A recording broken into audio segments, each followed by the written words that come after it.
So the TradTHOT question has once again reared its ugly head, as it does, and provoked a lot of controversy over, the extent to which right-wing movements should be inclusive of women and cater to feminine sensibilities and to tolerate or encourage or empower female leaders.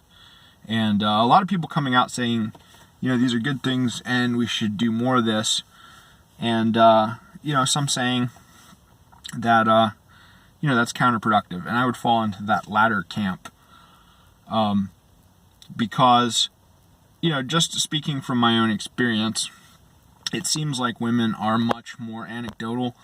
They're less able to engage in abstract reasoning and to avoid, thinking from anecdotes and shilling for their own narrow self-interest. And, that's likely a consequence of our evolutionary history, where males had to form cohesive groups to cooperate in order to survive. And so, everybody advocates their own self-interest. There's nothing unusual about that or untoward about that. But, males are going to have a broader conception of self-interest. They're going to consider the interests of their group and the cohesion of their group as a necessary consequence of being,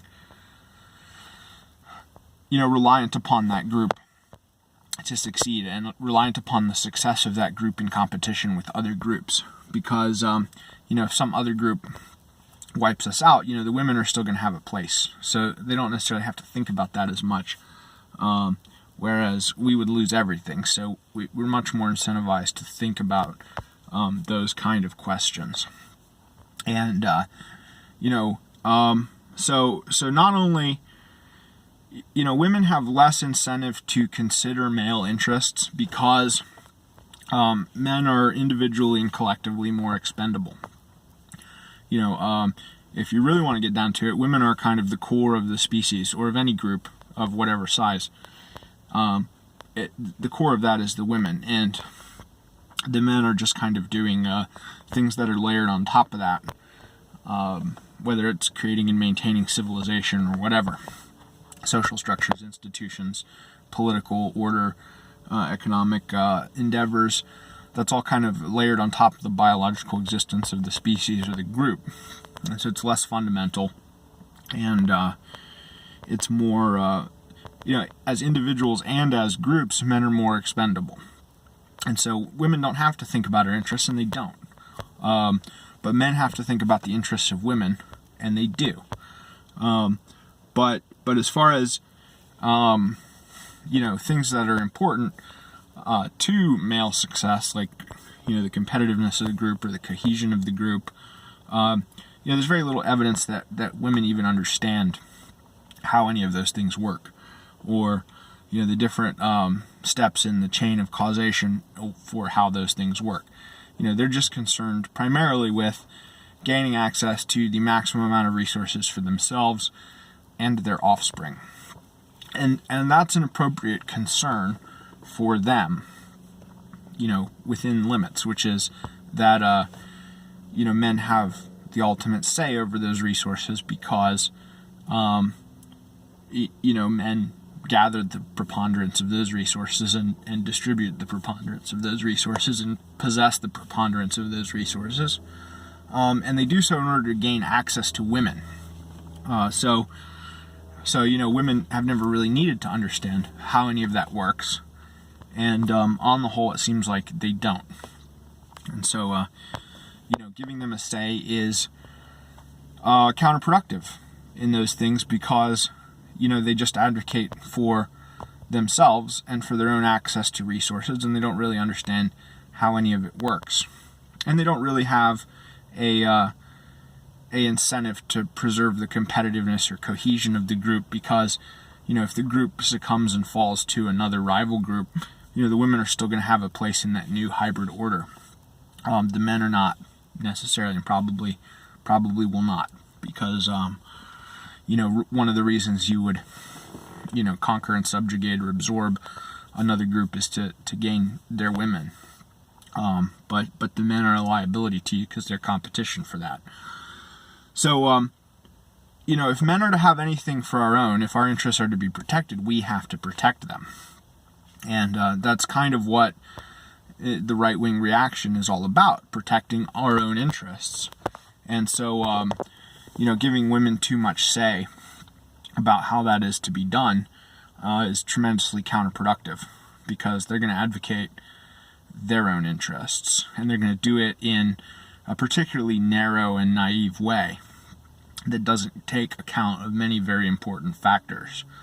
And so it's ultimately going to be counterproductive even for them.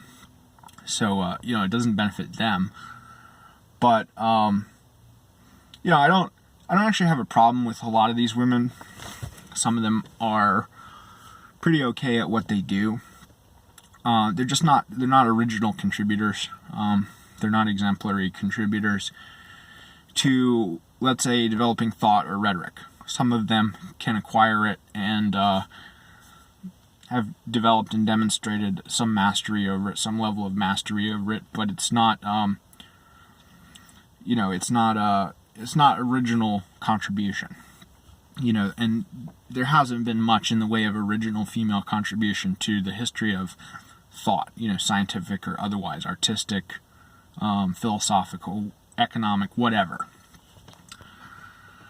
Even Ayn Rand, who some regard as an influence, and formerly was, much more of an influence on me than she is now.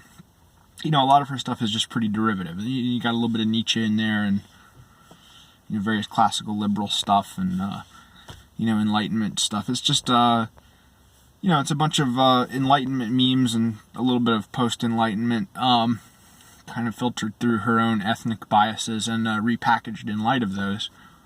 So it's not tremendously innovative. It's not tremendously original. It's not tremendously helpful in that case, or in many others.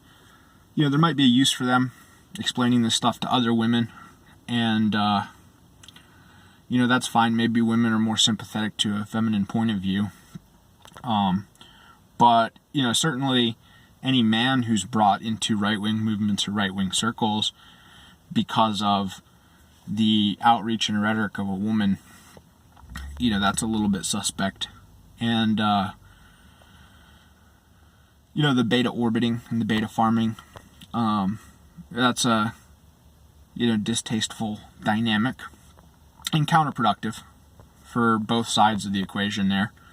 And it's giving women an opportunity to signal, to seek and acquire and signal status in ways other than, marriage and family and domesticity and motherhood, which is really what we need from women. We don't need their intellectual contributions.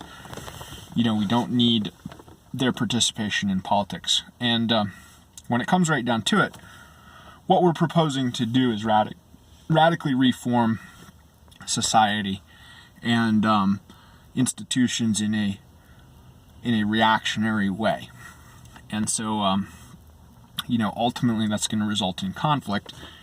And, we don't necessarily want to be wrapping women up in that either, because there is a large element of risk. Not only social risk, which they're going to be more cognizant of and attuned to and resistant to adopting, but also physical. All right, and so we actually want to shield them from that to the greatest possible extent, because men are more expendable and women are less so. So if we can shield women from risk, that's a good thing.